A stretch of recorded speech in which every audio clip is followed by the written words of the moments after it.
Pendidikan adalah jalan menuju kebijaksanaan, mengasah pikiran, dan membuka wawasan.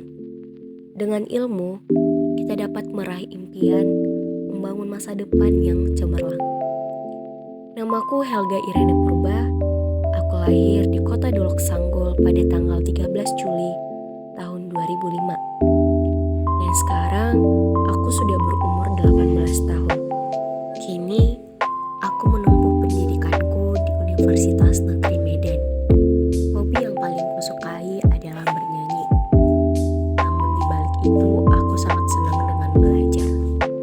Menurutku melalui pendidikan kita dapat memberikan pengetahuan dan keterampilan yang diperlukan untuk menghadapi tantangan kehidupan sehari-hari. Melalui pendidikan juga kita sebagai individu dapat mempelajari berbagai disiplin ilmu dan mengembangkan keterampilan yang relevan dengan bakat dan minat kita. Berbicara soal pendidikan, di mana pendidikan ini tidak terlepas dari namanya filsafat pendidikan. Filsafat pendidikan sendiri adalah cabang filsafat yang mempelajari dan menganalisis dasar-dasar, tujuan, nilai-nilai, dan prinsip-prinsip pendidikan. Filsafat pendidikan mencoba untuk memahami esensi pendidikan, peran pendidikan dalam masyarakat, serta implikasi filosofis dari praktik-praktik pendidikan.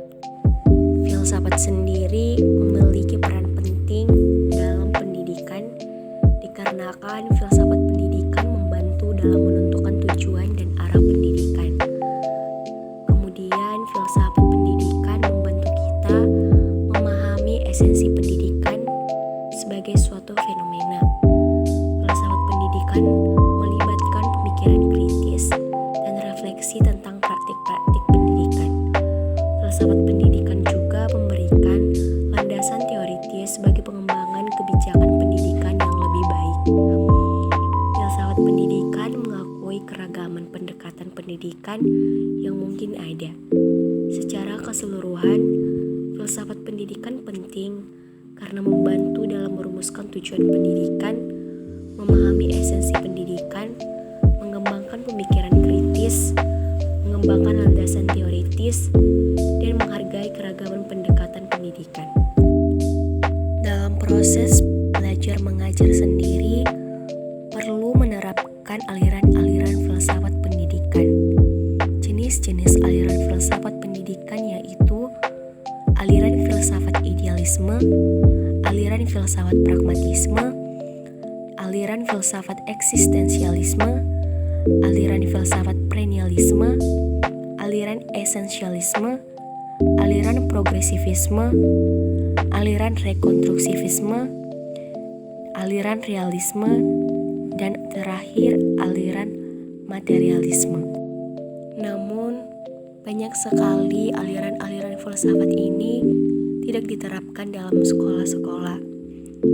Guru dapat berperan aktif dalam proses pembelajaran, dalam penguasaan materi, penjelasan materi yang sangat sederhana dan mudah dimengerti.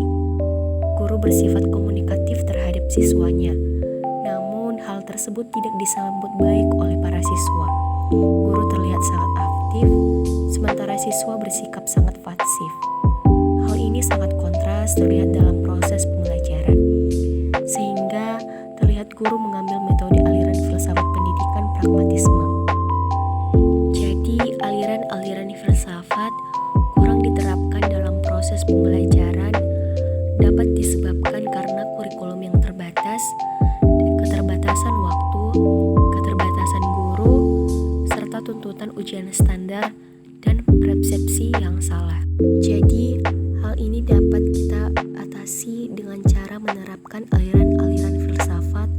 Contohnya aliran filsafat progresivisme yang memberikan siswa proyek-proyek menantang yang membutuhkan pemecahan masalah sehingga mendorong mereka untuk berpikir kritis, bekerja dalam kelompok, dan mengembangkan keterampilan yang kolaboratif.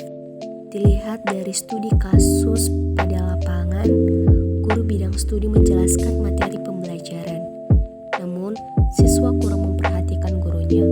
Untuk itu, perlu bagi guru bidang studi menerapkan aliran konstruksivisme dengan menggunakan metode pembelajaran yang berpusat pada siswa seperti proyek, penelitian, dan presentasi di depan kelas.